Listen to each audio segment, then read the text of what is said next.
And so storytelling, I've always been fascinated by the concept that like we could all go to a party, the same exact party, and all have completely different experiences. Yep. And I'm like, wow, because it's all about like perspective and like, you know, your own personal like experience. And I think that's really cool. And I think also if we can talk about it and it's like, that party was so fun, and you're like, I actually had a horrible time. You're like, how? And then it's like, I could see where you're coming from, but you could also see how I had a great time. Like, and that's like what I think like a society is and like how things should be. So that's why I wanted to get into storytelling, is because like I wanted to like be a part of telling different people's stories and helping like overall for like people to just like understand each other better.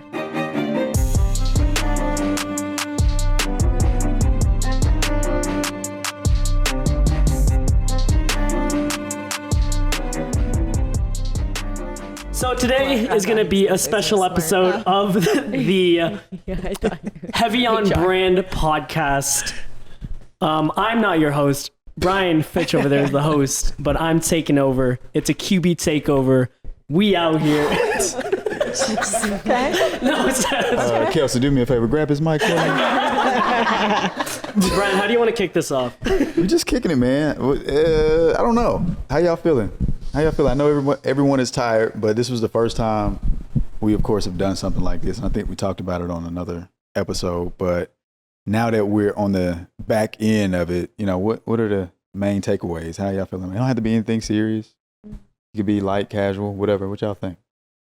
I think it's just nice to be like around each other. Like, Brandy, this is our first time meeting. Like, I learned so much about you within like the first like hour that we were together. It was just like, I know. Oh, I didn't know you were a mom. Like you know, you have this whole. I also thought like for some reason that I didn't know that you were like also had like other clients and like are also like a contractor. Like I don't know. There were just like so much that I just learned like at once that you wouldn't learn when we're just like on Zoom calls and it's like You know, I agree. Meeting agenda. And then, okay, that's a wrap. Yeah, I agree. It's been nice to meet everyone in person and just get to know you all. And Vince also learned someone to hear his name for the first time. My girl Kels. That's my girl. They're best friends now. Besties. Kels. We on Kels level now. Kels. No, I get it. And also, apparently, it's because I always have my camera off. So, respect to that. It's going to stay off 50% of the time. Depends on my mood. I'm still busy running around, you know? But I'm happy to be here, too, with each of you. And I feel like we've talked about it a lot, but just getting to know each other more, getting to know each other's skill sets a little bit better, or the wide range of sets that people have, like Brandy designing websites over there and just killing the game. So, I love to learn that about you, and also just learning like everyone's kind of little quirks that your parents, right, and that kind of shows up and like how you kind of carry yourself. Vince has been the chef. You wake up to breakfast here. You know what I mean? Dad of two, and so that's how he shows up. So you're kind of learning that about each other. I love that. And he cleans. Yeah, he cleans. Definitely clean. Yeah, I think the personal connection is dope and it's needed because we're just always moving so fast and you get to meet people and know pockets of people. But it helps with the context of just life, right? Like in all the things that we do. So I think it's necessary to vibe with people so you just know who you're working with and how people work. Yeah, no, it's dope. So Kelsey mentioned quirks. What are some of the quirks y'all noticed about? Wait, so you know what I noticed? I don't know if anybody else noticed this, but I feel like when you're in a house together, you like notice different things. So I am like a leaver. Like I'll leave a glass of water out, or I'll leave something out because I know I'm gonna come back to it. And like my mom and I have had this discussion multiple times where I'm like, don't touch it because like I'm gonna leave it. But this is our first time staying in a house together, and all my stuff gets put away. Where's my cup? I literally I can never find my cup. I can never find my. I'm like, someone's always moving shit. So it's just funny. Like that's such like a random small thing that you would only notice if you're in a house with people. So that's something that's who's moving the damn cup? I don't know, but the other thing, I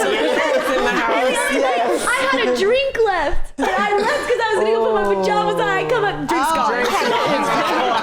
That's the worst. And it was right where you wanted. It was right where I wanted it to be.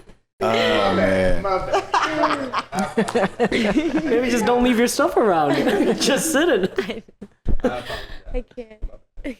Okay. All right, what else y'all notice? You got something?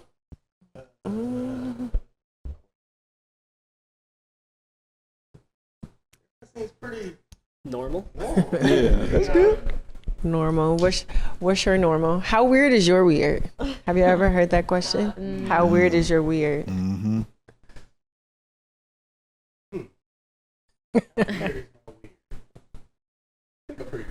I talk to myself a lot. outside last night for a little while. Did you? I talk to myself a lot and like answering myself back. Yeah. Like you it's do a this in little public, or weird. B, you know better. Why did you do that? B, get your Okay. shit together. All right. Like B, come on. Okay, I got something that I noticed. It's interesting to me how, I'm just kidding. We keep letting Brian order our food and he has the most specific taste. That's real. He doesn't eat a lot of things. He reordered from the same place out of all the options in a new area. And I'm like, why y'all keep leaving this up to him? But nobody's offering suggestions, so I give you that. You're Thank trying you. to take the lead. Thank you. Maybe you Thank shouldn't you. lead on food, Agree. but I appreciate the effort. Yeah, no, I appreciate it. I know you're my harshest critic, so you know I got to meet Kelsey's standards. Somebody's got to do it. Lord. Perfect comeback. I never realized how we've talked about it timeless. Like so many times. How competitive Brian is, and I'm always not even joking. I'm borderline joking. I'm like, yo, I can beat you in basketball. Like I'm young, I'm fast, I can move. But no, like you're competitive. Oh yeah, I've always been that But way. I feel like you also weren't trying that hard. Like you'll see in the video. The worst part is I got the first shot in, and then I felt like he just wasn't playing at that point. But after he got 5 in, or whatever, you stopped guarding me, and that's the only way I could get a point. So I was disrespectful. watching it back, and he goes, "Oh, you trying now?" There's no offense, brother, but you know, just so that you know, I did prep for you. I know Before you coming had out to. here. Though. Yeah, I know you had to. you just never know. You just never know. It's almost like you went to school for it. Yeah, you just never know. What's the one thing you miss about being a college athlete? I think it's this, man. Mm-hmm. Camaraderie. I think that's the biggest thing. I mean, you love playing the sport, but you know, it's really the bonds and the relationships that you build with people, and be in a position to somewhat recreate that. But you know, it honestly has probably even more of an impact. Yeah, I think that's dope. So I look at a lot of this stuff as like, you know, a team, a real ass team, because it is. It is. Some of the same sensibilities. I know everyone around the couch has certain things about them that make you all successful, and I feel like a lot of that stuff stems from being involved in things coming up. So it's a for lack of better words, it's a profile, it's a mindset, it's a attitude that, you know, if you're successful in certain things, whether it's sports, anything, any activity, then the way you show up in business is probably going to be the same. So we'll stick to the topic of characters. Obviously, a bunch of us are networking and always making sure we're trying to find the right people to either partner with, work with. What is your non-negotiable when it comes to either partnering with someone, being friends with someone, and just being associated with someone? What is your non-negotiable? We'll start with you, Morgan. Oh, wow, thank you. My non-negotiable, I don't know if because I've only been freelancing for I hit like the 1 year mark at the end of July. So I don't know if I have figured out my firm, no, in terms of, I don't know, type of person or whatever. I think more so it's like a gut thing. The whole reason I've been able to get through this year has just been like feelings. And if I just don't feel right, like the subject or person or whoever, I could be like about. But if it doesn't feel right, like in my body. Plus like time, like that's something I've really realized is so valuable. Like your time as a freelancer is so valuable that it's like, do I really want to give my time to this person or this thing? And that's kind of just like what I asked myself. So There we go. Or is this person gonna waste your time? Yeah. Is it aligned with, I guess, where I want to go? Yeah. It's a really good question. I never thought about non-negotiables when it comes to my relationships in business and my personal relationships. But if I think about it, what's a non-negotiable for me is if we have a time set to do something and you just always seem to not show up,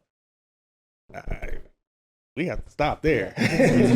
You know, that's probably my biggest non-negotiable. Everything else I can manage, personalities, things of that nature. But if you're not showing up and you're not doing what you need to do in order to get where we need to go, that's a problem. For me, I would say if you're not kind. That's probably one of the biggest things for me. And you can sense whether it's friendships or business or something like that. If people just aren't good-hearted, if there's like any little bit of shadiness to them, I don't want to deal with that. So that would probably, be it for me. You got to be kind. My one and only thing is integrity. Like if you know that this person isn't showing up with the fullest intent to partner with you wholeheartedly, or is just gonna snake you, or like, yes, you got to give some people grace, or they just ignorance isn't bliss all the time. You know what I mean? So, when you're partnering with someone, just make sure everything that you're doing, it's building trust with them. And a huge one, especially in our industry, is like poaching other clients, like poaching your clients, especially as like a videographer in Toronto. It happens often. Yeah, I'm sure. And I will say the only reason a lot of my clients do stick, like, I mean, I've gotten countless DMs and like texts from like my clients saying like, yo, like, do you know this person? They're trying to offer me free services and try to work with them. They're like, well, I want to work with you. So we're going to continue this partnership no matter the cost. I'm like, damn. Okay.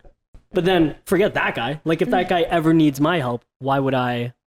And I'm talking about a guy that knows me. Like he sees me working with this person. He's actively going to poach my clients. Integrity. That's a good one.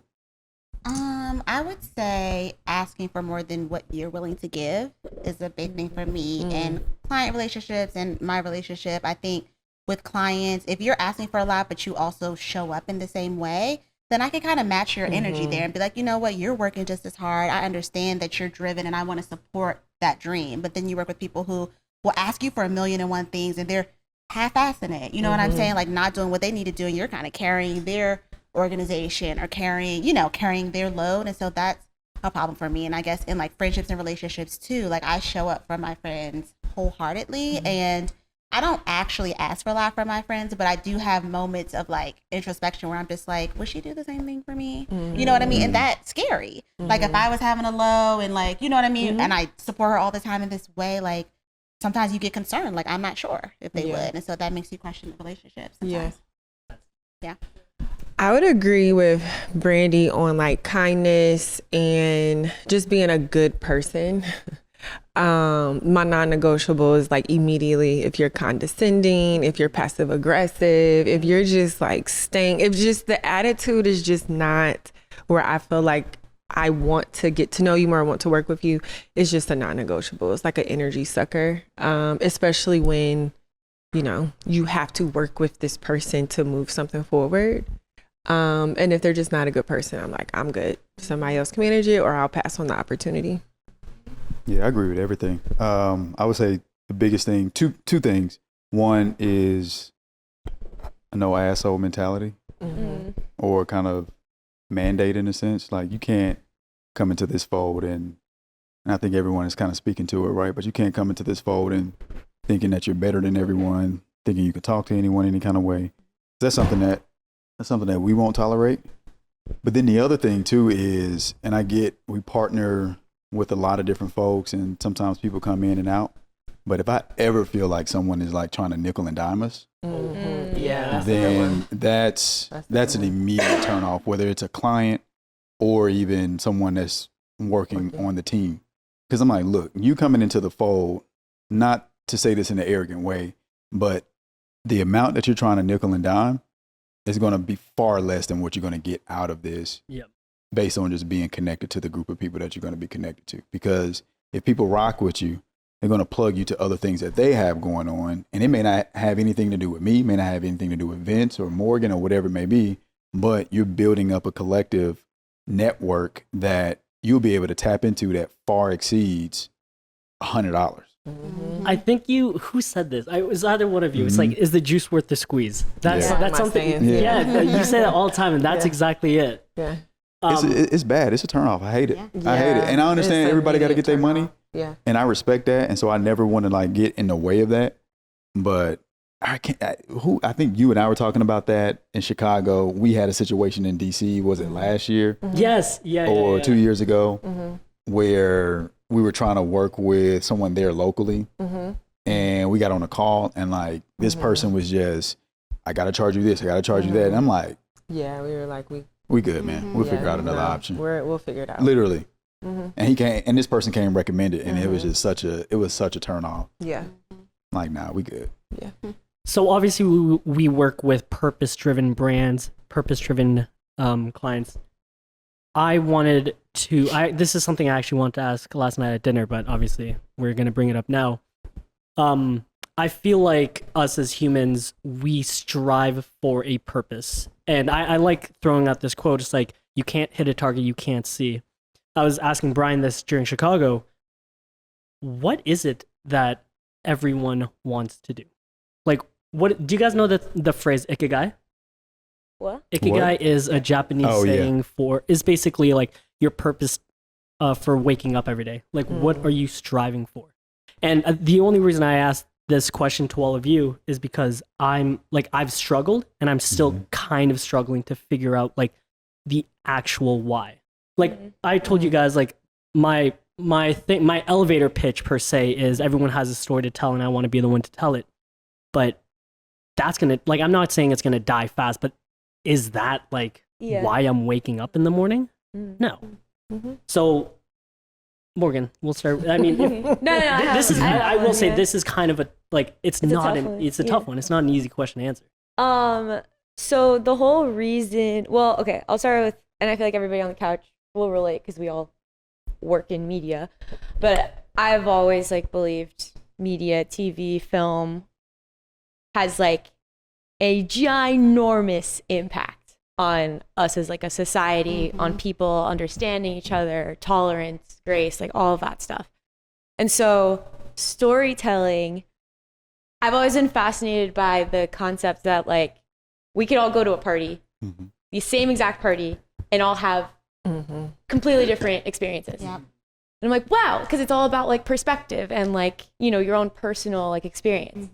And I think that's really cool. And I think also if we can talk about it and it's like, that party was so fun. And you're like, I actually had a horrible time. You're like, how? And then it's like, I could see where you're coming from, but you could also see how I had a great time. Like, and that's like what I think like a society is and like how things should be. So that's why I wanted to get into storytelling, is because like I wanted to like be a part of telling different people's stories and helping like overall for like people to just like understand each other better, because the world sucks sometimes. So it's like nice to feel like you're a part of like helping people like get closer together and also helping people be comforted. Like I'm a big comfort TV person. Like I will lay in bed and watch and like I feel better. I don't know why. Like, you know, watching these random people do random things, but there's something very connected about it. So I think that's my,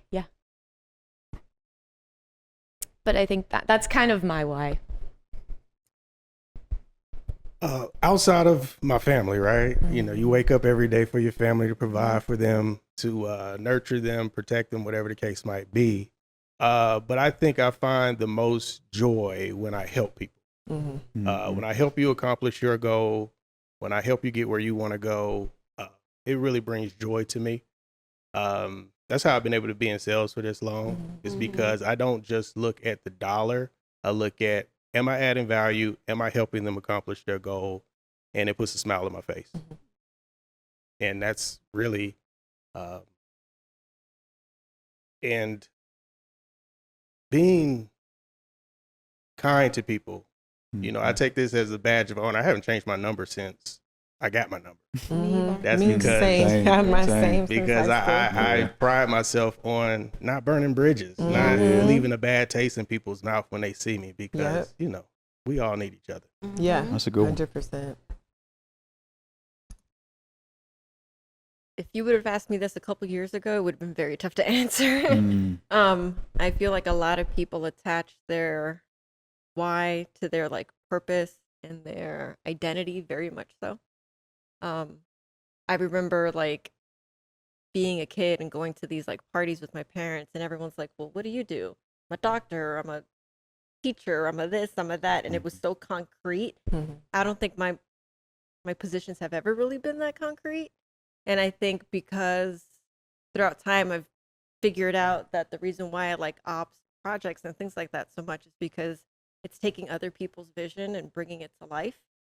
I really thrive and I really enjoy helping other people realize that they can do these things, you know, helping people through their own limiting beliefs, and yeah, trying to be everyone's like biggest cheerleader.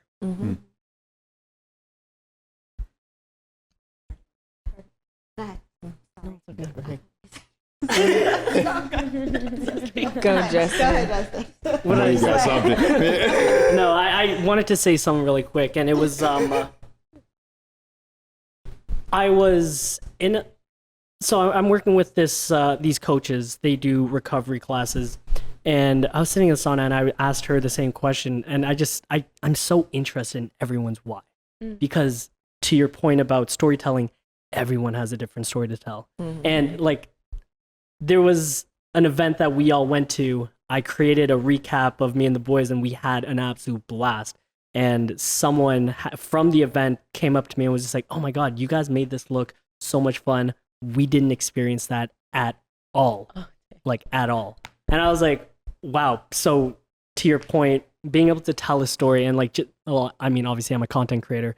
I was able to make it look fun, but we also had a very good time, right? I'm interested in hearing people's why, because I feel like it continues to help me on my journey of like understanding that it can change. I don't have to have all the answers right now. I kind of know where the destination is, but I kind of just have to enjoy the journey right now. Sorry, back to the coach. She wants to, and it's nothing that's too crazy, but it's, in my opinion, it's like borderline unattainable. And she basically said, we as a society rely too much on drugs. And she was like, with simple breath work, diet, exercise, your body literally heals itself. So why do we keep pushing this agenda of like the pharmaceutical company needing to give us drugs? And I can go off on a whole tangent on that, but I know.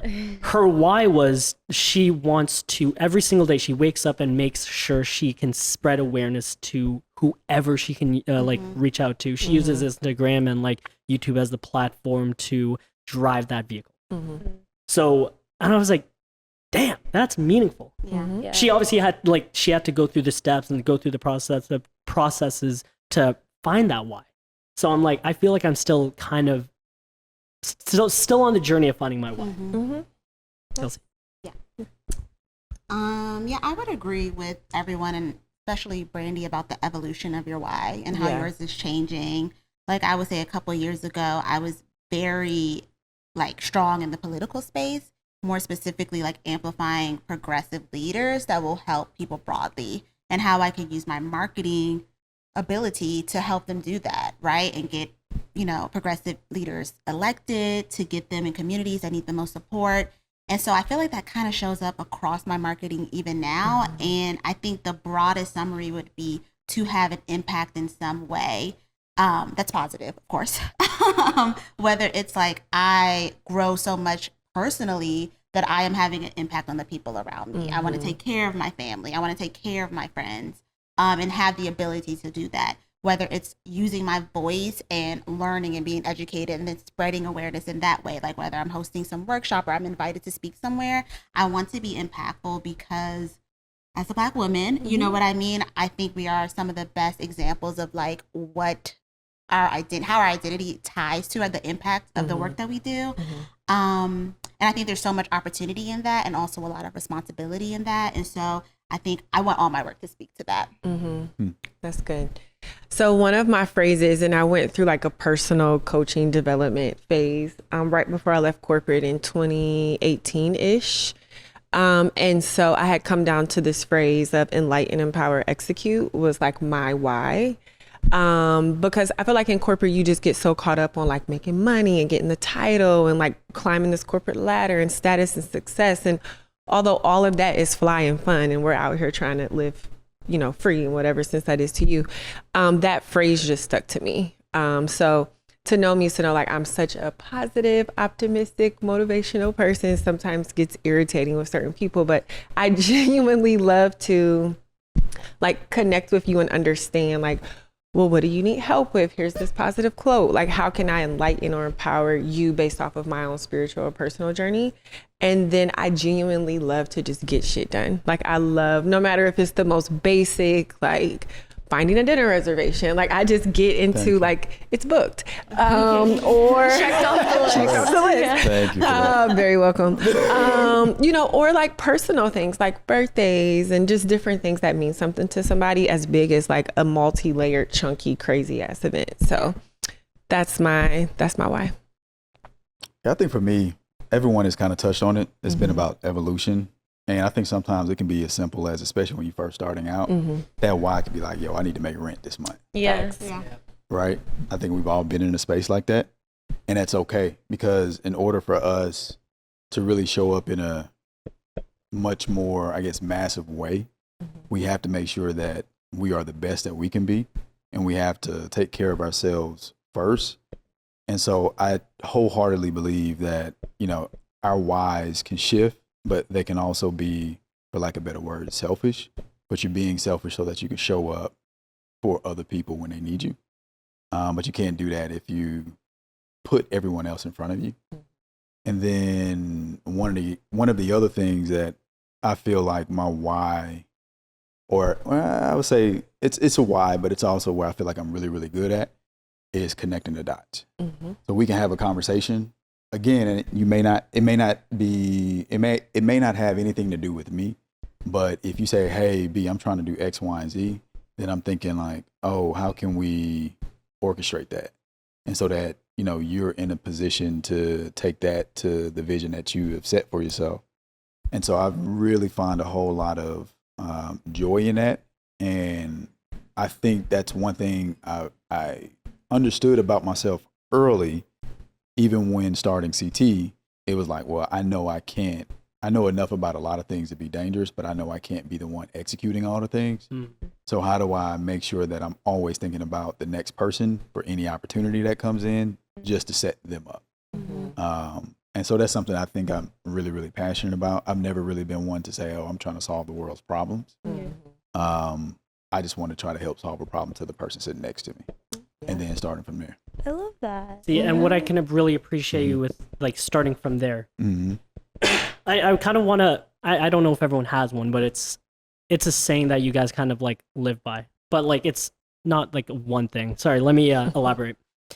There's this Bible verse. I don't know if like whatever religion, the book of Ecclesiastes 11:4-6, a farmer doesn't wait for the perfect weather to sow his seeds, something like that. Am I wrong? Am I right? And man, I really No, it does. Yeah, Brandon got the Google ready. that's definitely it's something along the lines of that. But I don't know about you guys, but like, who was scared to start? Who's scared to start? Who was scared to start? Like, were you guys like, obviously we're all doing our things now, but like in the beginning, was it scary? Yes, yeah. very. Yeah. Hell yeah. And Very. I'm pretty sure we're still facing challenges and we're still going through things that like we're kind of scared to start, or we're like, how do we make this leap? How do we take this jump? It's going to require this or that. And then we're probably thinking to ourselves, oh, I got to wait till I get this. Oh, I should wait till this happens before I do this. The biggest thing, example for me is like even just buying this like nice camera.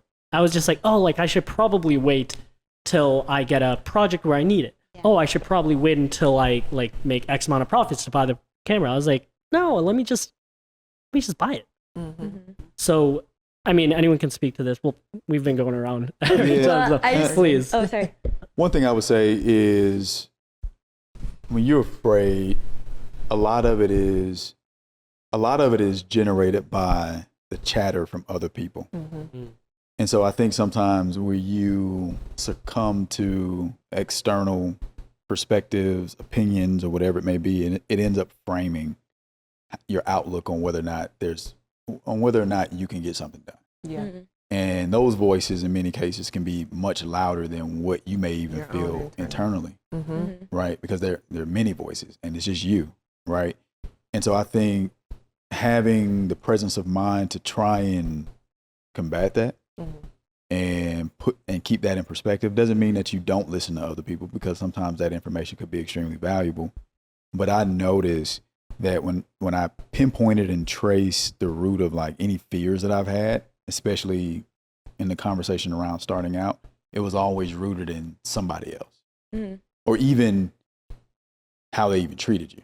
Yeah. Right. And we'll get into it from a standpoint of like how even this came together. But it's like, all right, now you start to create doubt within yourself. Like, yo, am I good enough for this? And that good enough is, or lack thereof, is something that stems from other folks sometimes. If they don't see your worth, if they don't see your value, then you can really assume that. And you're not really being fair to yourself. Yeah, there's this acronym to go with our quotables. Y'all probably heard it, but fear is false evidence appearing real. Yeah, and someone had told me that like probably a year or two before I stepped out, and I sat with that because you're absolutely right. It's like somebody else's experience, perception, whatever. And everybody knows like I'm afraid of cats. In my mind, I think if a cat's there, it's gonna attack me. But it's like false. Right. That's funny. But I had to say it because the truth is like it's me, right? But it's just false evidence appearing real. Like in my mind, I played this story and this crazy scenario.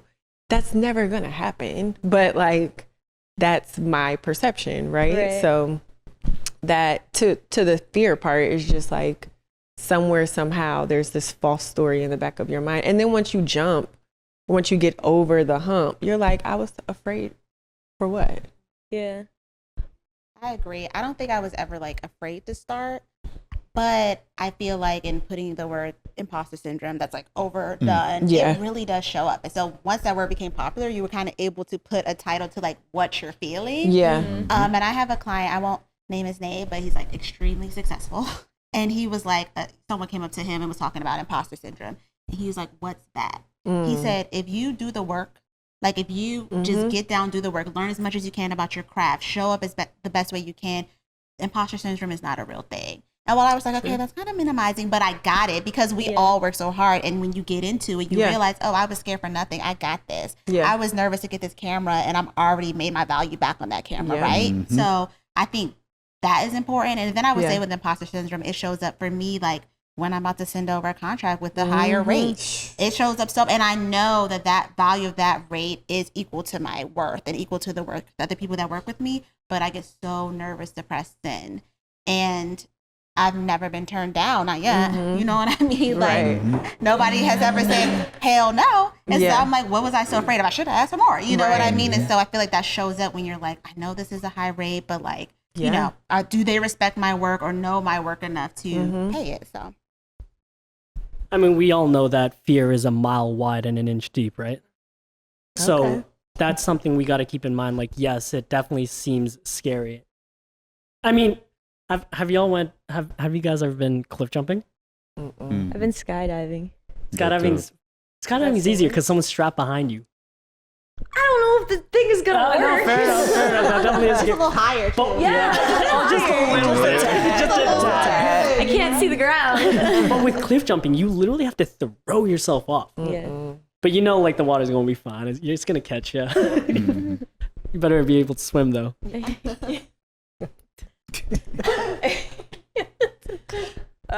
So I was very nervous to start. I think COVID really pushed a lot of us out there to the entrepreneurial space, even though I've always had that spirit. I mean, I was in high school making business plans for all sorts of stuff. Yeah, I've always wanted to be an entrepreneur.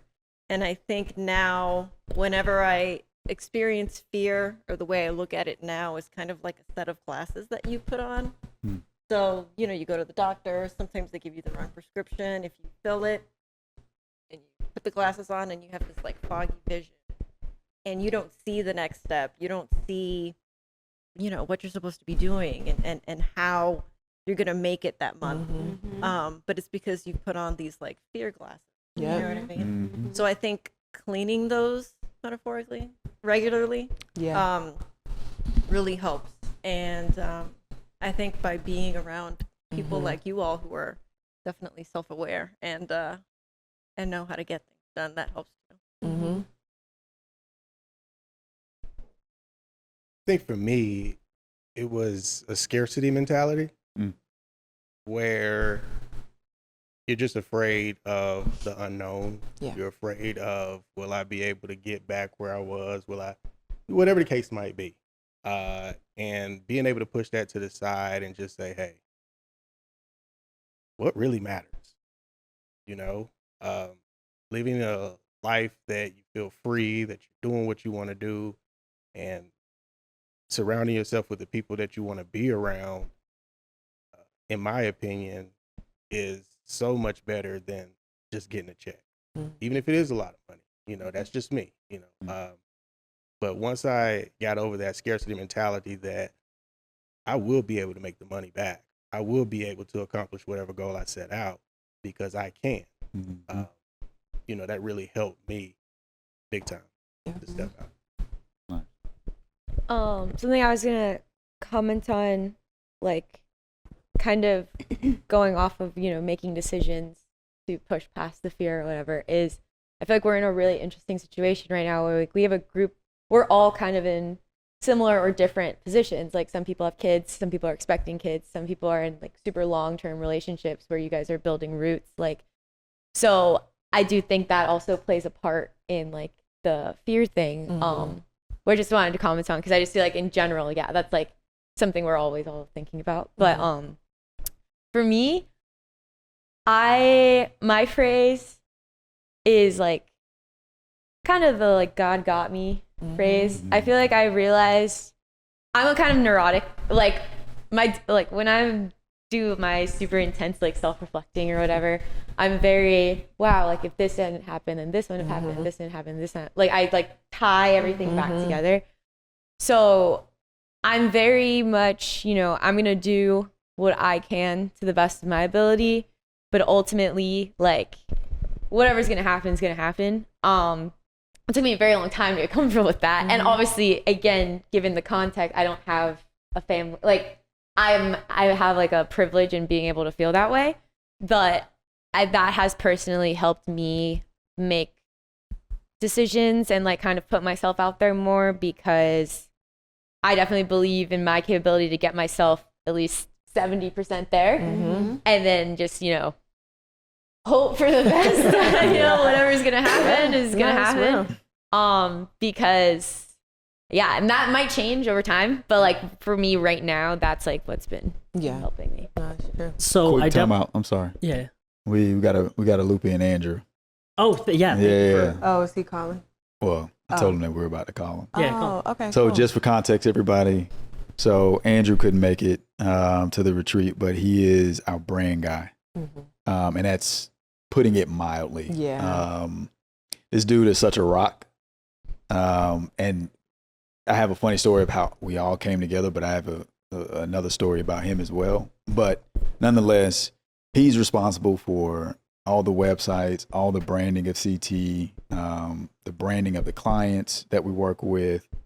What else? He designed up all the merch, and he continues to just show up and get better, just over and over again. I can't say enough about how important he is to us, and we hate that he couldn't make it, but we got to loop him in. There you go. Say what's up. Say what's up. Hey. What's going on? So we were just giving you your flowers, brother. They giving me a mic to put.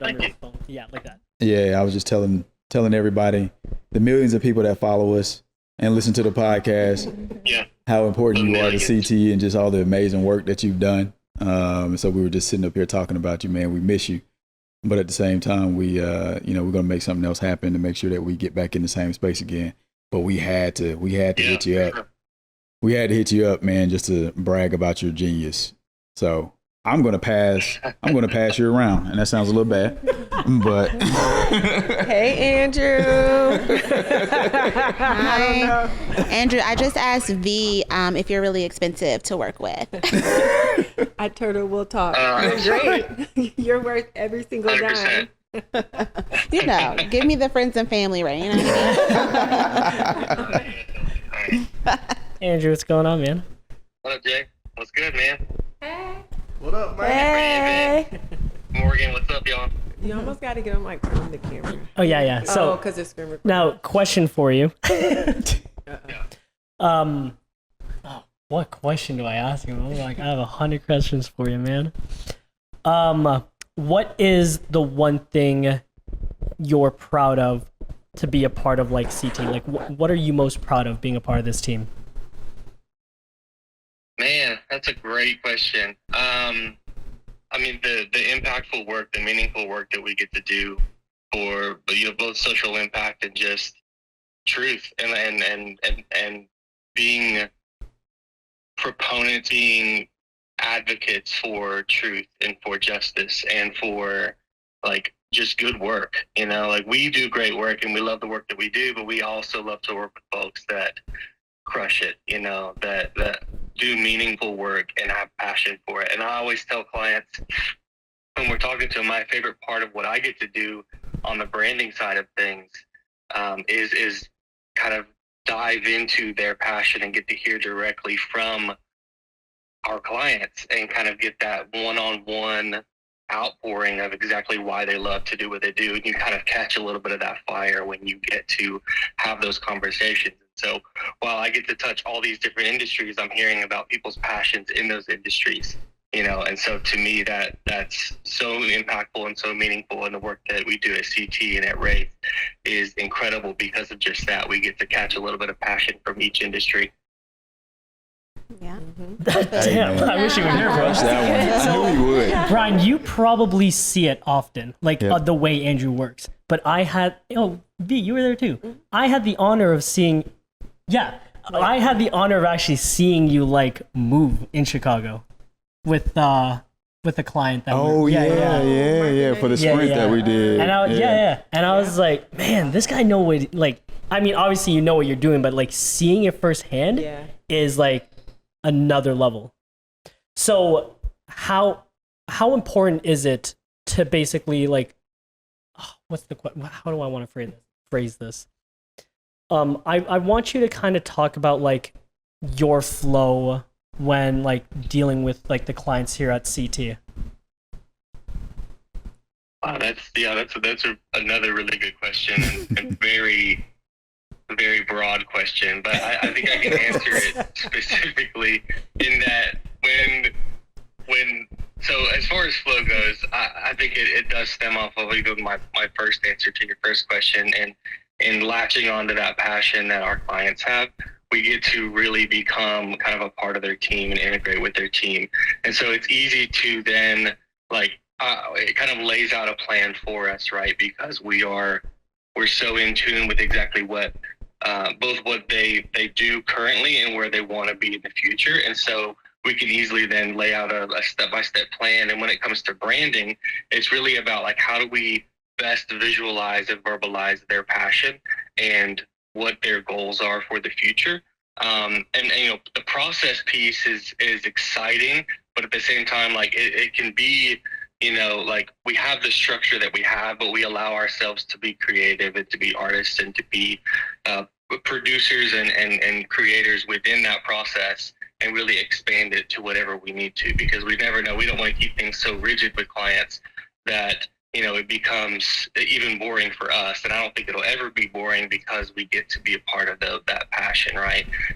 So the process with clients, I think, really just comes down to, we know exactly what we need to do, but we get to then attach purpose and mission to each of those steps, and it becomes more unique with each client, right? So I think there's something really, really incredible to the fact that we get to, like I said, integrate ourselves with their teams and become like true partners, and not just order takers and not just producers, right? But we're kind of like team whatever, team XYZ with whoever we're partnering with. Did you take that from Brian, or did Brian take that from you? I took that from him. Verbatim. That's crazy. Y'all met before this, just for him to say that. Talked a couple of times. All right, big dog. We appreciate it, man. We miss you, and we'll Wish you were sync here. up soon, man. All right, dude. Yeah. Wow, that was great. Yeah. Yo, he has some Andrew's the knowledge, truth. eh? Yeah. Mm-hmm. Yeah, found him through a hashtag too. Oh, you Did did? you actually? Seriously. That's great. Yeah. Actually, let's talk about that. So obviously, you now know that Brian found Andrew through hashtags. How did you find us? Want me to go down the line? Go down the line. Ooh. So I'll start with Andrew, since we just got off the phone with him. Found him through a hashtag because I needed help branding CT at the time, and I just like, I just need somebody who can create a logo, and that's literally what I was thinking about. Found him, similar to how I do with everyone else. I always just reach out to 3 people. The first person to respond is usually the best one, right? For a number of reasons. He was the first person to respond, and he was at another agency at the time, and he was telling me that he wanted to kind of step out. And I told him, he said to me, he was like, look, man, I'll do this brand for free for CT. If you can just give me, refer me 2 clients by the end of the year. And we had that conversation literally in February. I said, dude, I can do that in 2 weeks. And he's been with me ever since. Wow. It was just feeding him stuff. Yeah. And he just delivered, just like it was just the energy. He's very straightforward and direct and no nonsense in a really good way. Yeah. And he pushes back when you get too far out of bounds and off the rails. He's like, all right, I hear you. That's cool. But in actual practicality, this is why that doesn't work. You're like, damn, That's important. yeah, he just made me sit in my place in a good way. So that was him. V, she and my wife are best friends. When I was starting CT and kind of coming out of that last situation that I was in, I think I was maybe a year or 2, a year and a half, maybe ahead of where V was at. She was getting out of corporate. And then at first it just started as us collaborating on a project for one of her clients. And she had a conversation with my wife. It was like, hey, I want to, kind of run this by you first. I want to see if we can bring B in on X, Y, and Z. And then it just kind of continued to progress beyond that, where we started to understand and uncover just all the different synergies that we had and how, we worked well together. Kelsey. The way I actually don't know how I'm interested in this one. Frenemies. Nah, Kelsey's my girl, man. I'll never forget, I met Kelsey. Her reputation preceded her through V. And it was something that was coming up where we needed someone who was really, really good at social and strategy. And without us even like really vetting anyone else, he was like, yo, I got the person. I'm like, are you sure? You know what I'm saying? Because I'm coming from this space too. I'm like, all right. She's like, nah, trust me on this one. I said, okay. And then I think that first phone call, I was like, oh yeah, she's it. She's it. She's it. She's it. And hadn't looked back since. Justin. Oh man, I ought to save that one for last. I'm gonna come back to Justin. Brandy was through another person that worked with us previously who did a lot of amazing work for us, and she came by way of a referral. And I think you all were connected in a similar group. Yeah. And what I remember about the initial, I think we were putting out a couple of fillers. I think you and I had probably talked to a couple of people. And then when I spoke to Brandy, I was like, yeah, I think we can stop looking. All right. Because it was just a way you communicated what you did. And it seemed like you were very, very, what's the word I'm looking for? Very specific and intentional, but not rigid in a way to where you couldn't adjust and be nimble, because I knew working with us, you have to have some level of flexibility in the mindset and being comfortable with that. Yeah. So that was kind of how that worked. Vince, we just go back. We're like literally family. But that process for him coming into CT was probably a year in the making. Me having an idea or just understanding, as we kind of get back to that conversation of scaling and implementing the right systems and making sure you have the right people. It's important that so I had spent a lot of money, actually. I don't know if any of you all know this. I had spent a lot of money on a company to come in and help drive or replace an actual closer or a salesperson for CT. How much money? Huh? How much money? It's probably about 15. You didn't really have to say it. Oh yeah, no, I'm being real. Like a real investment. Yeah, That's a for real sure. investment. Yeah. That's a real investment. Yeah. 1,000. Yeah. And they were good. They are good, and they provided a lot of positive information and perspective on things. The one thing that kind of kept bothering me, and Justin, you and I were talking about it, some of the recommendations that they made did not feel like it was true to us. And so we had put out a few things that wasn't bad. It just didn't feel authentic to where we are, where we're going, what we had been doing. It just felt like it was more gimmicky. And it almost felt like it was a race to the bottom when you try to build a marketing arm around a particular offer that literally anyone can do. And I'm like, I probably ran that ad for like maybe 2 weeks at best. And I remember talking to V, she was in town. I'm like, yo, we've been working on all this ad. And I can't tell you how much time, not only did I spend money on the company, but I put money into the actual ad itself, the production of it and all these different things. And that took months. And I put it out and I was like, damn, I don't like it. And I think it was done well because Justin crushed it, but it wasn't authentic to us. So I say all that to say, one of the most important things that I've been trying to recreate or tap into is, as we bring on someone who's going to help lead up business development and sales, what we do is such a relationship driven piece and business that this person had to understand us culturally, but then can have an innate ability to sift through what the client isn't saying. And I feel like that's something that you can't teach and you can't rush understanding that. So when I think about this company placing a salesperson in my company, I'm like, it may take me 6 months to figure out whether or not they will work. When I know him and his pedigree, and then you have 15 plus years of sales, high ticket sales, crushing it, and we have similar sensibilities. I understood your sensibilities around the couch. Or similar to everyone else around the couch. It was starting to become a no-brainer, but it was a year discussion. And then Morgan through V. Yeah, I feel like I have to kind of express that, tell that story a little bit, which is like the whole reason I met V was someone like who is like kind of like a mix between like mentor / person I just like wanted to work with. Hounding them like once a month. I was texting him like, hey, like just want to like reconnect, like whatever. And then finally he was like, actually I'm doing this event, if you want to help, here's the woman doing it. And I'm like, okay, great. So V and I like, get on a call and we just started planning this thing, and then we met And it was like, I don't know, just the vibes were high. And we met. They were. And I was like, ooh, okay, like we like each other. And then afterwards we like go to eat and you're like, so what do you do? Like, you're like, literally she's like, so what do you do? Because I would love to work with you, you know, just like on our own. And I was like, okay. And so, you know, we talked and then it took like a year before you and I started working together. Yeah.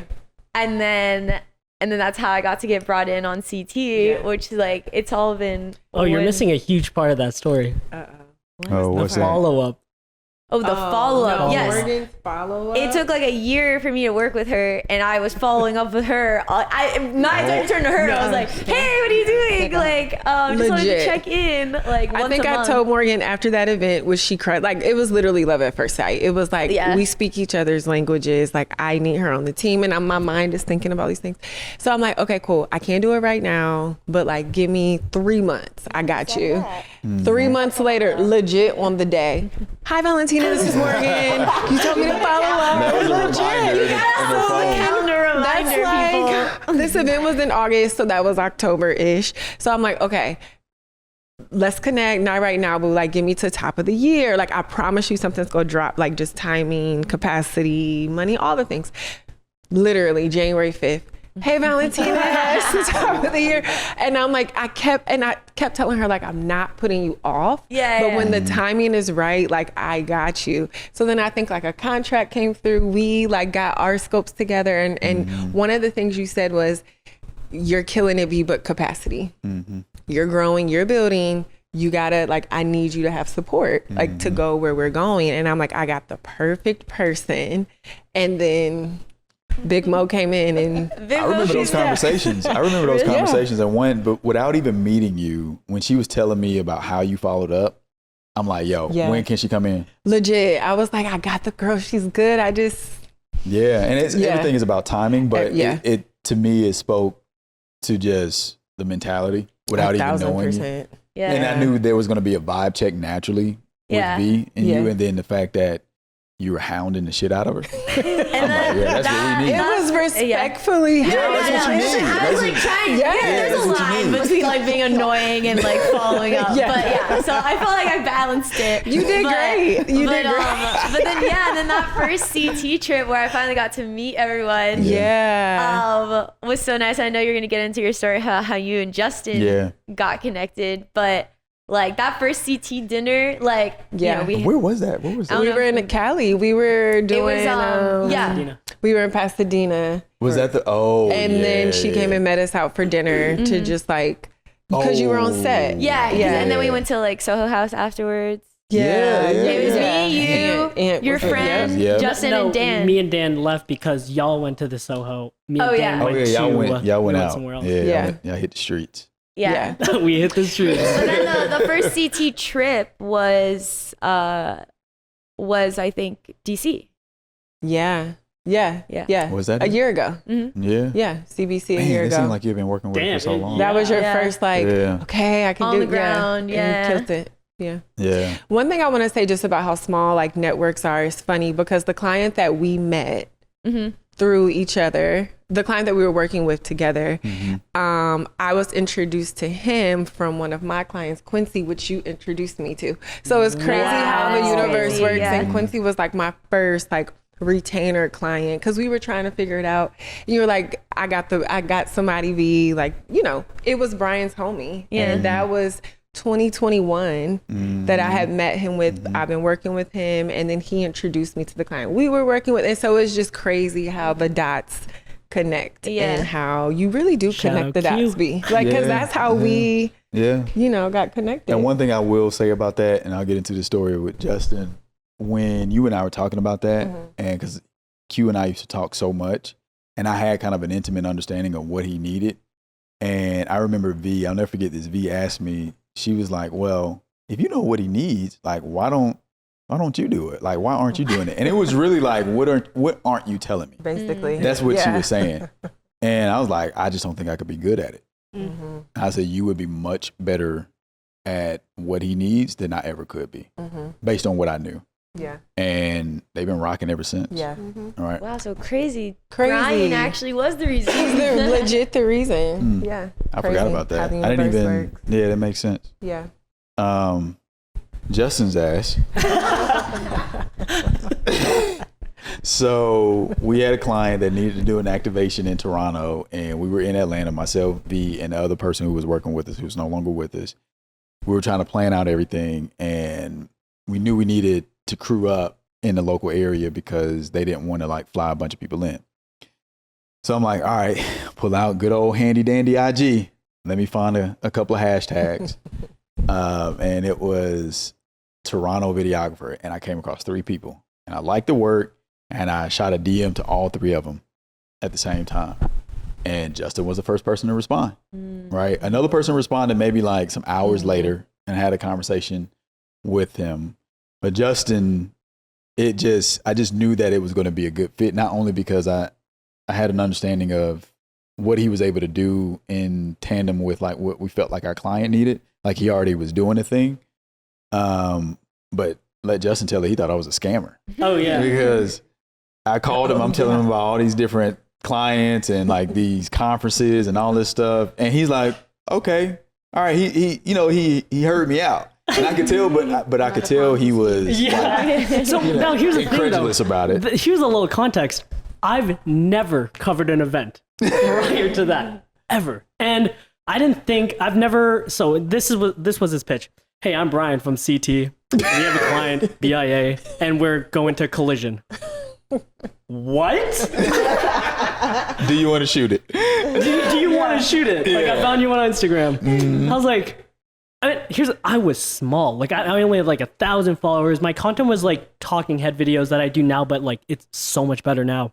Back then, it was like, it was decent. It was okay. Yeah. It was good enough for you to DM me. Yeah. But I, in my corporate job prior to video, I dealt with a lot of fraud. So I was always hyper aware of like fraud. But the thing is, I like entertaining it. So I was entertaining it. So I finished a shoot. I remember exactly how this happened. I remember the call. So I left the client shoot. We got on a call. He explained it all. Like after he explained it all. And I was pondering. I was like, this might be real. So then I hit up Francisco and Dan. Now, Dan's a funny case because he just got back from Thailand. So I was like, oh, this is a perfect, that was the first time the second time we did something. We did some together in December, then he left for like 6 months. And I was like, oh, you're back. Yeah. Perfect. That was like Reach. June. So I was just like, guys, this is the location. I don't know who we're meeting, but let's get all our equipment and go to this collision center, meet these people, and then start shooting. And he said it's an event, so we dressed like it was an event. We're in our white button-ups, like we looked like we were going to a wedding. White button-ups, black slacks, belts, black like slacks. Listen, we were looking good, but we're carrying around all this like gear. And before, now I can pack everything into 2 bags. We had like 4 or 5 backpacks and like a tripod case. We were carrying things.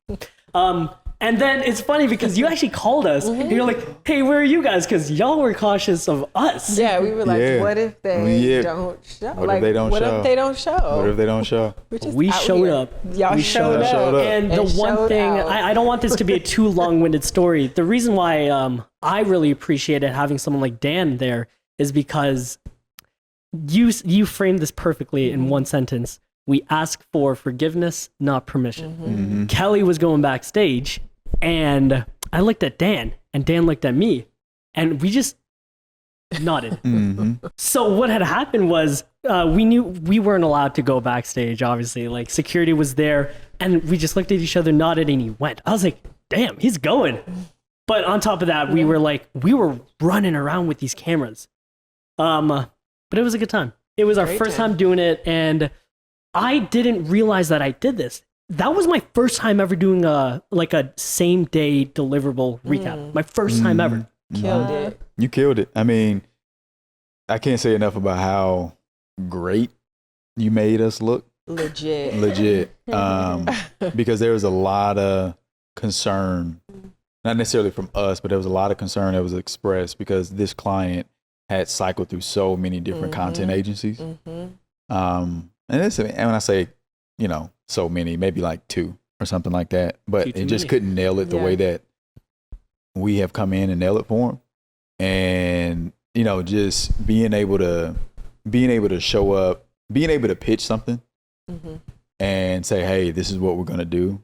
And then have the team actually deliver against it. Not that I doubted it, but it's always a good feeling when you can actually look at a client, stick your chest out a little bit and say, hey, told you. Right?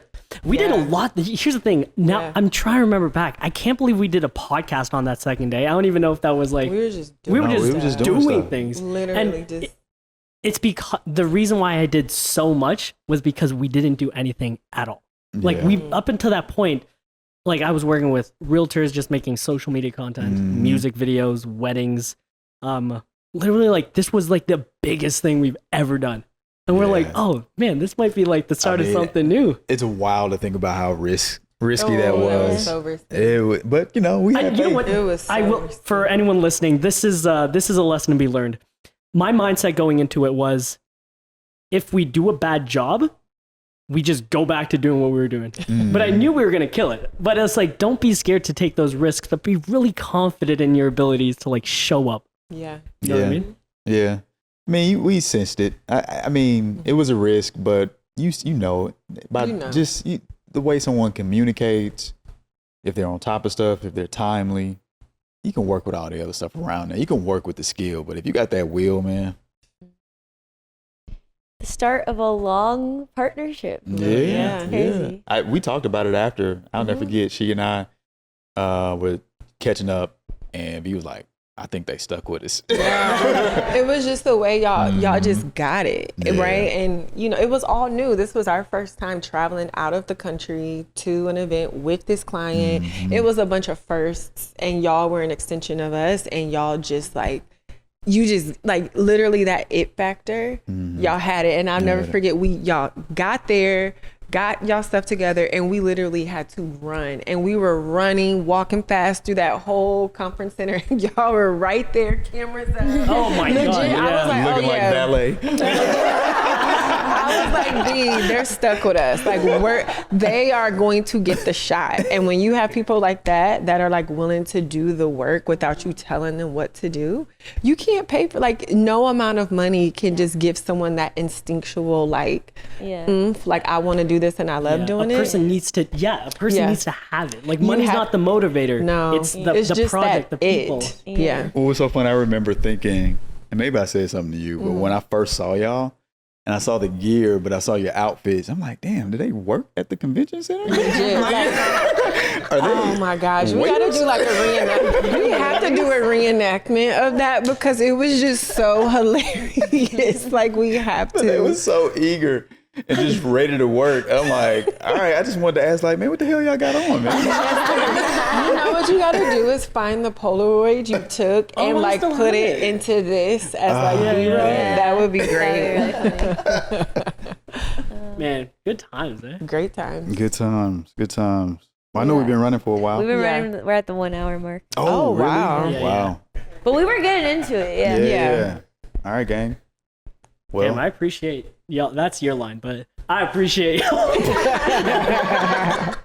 talking about quirks. Just take it. I learned a lot about justice. But man, what an amazing episode of the Heavy on Brand podcast. Hopefully you got a backstage, for lack of better words, look into how we think, how we operate, how we work together, how we vibe. It's a huge part of our success, the relationship that we have with each other. And we're just going to continue to build on it. So if you want to stay connected to the movement, you know where to find us. Our website, thecarbonthread.com, and on all social media platforms at The Carbon Thread. And we just appreciate y'all. Appreciate y'all showing up for us. We see y'all soon. Gang, gang. Gang, gang. If you enjoyed this episode of the Heavy on Brand podcast, be sure to like, subscribe, and hit that notification button. And if you need more information on all things marketing and branding, check us out at thecarbonthread.com. Until next time, stay heavy.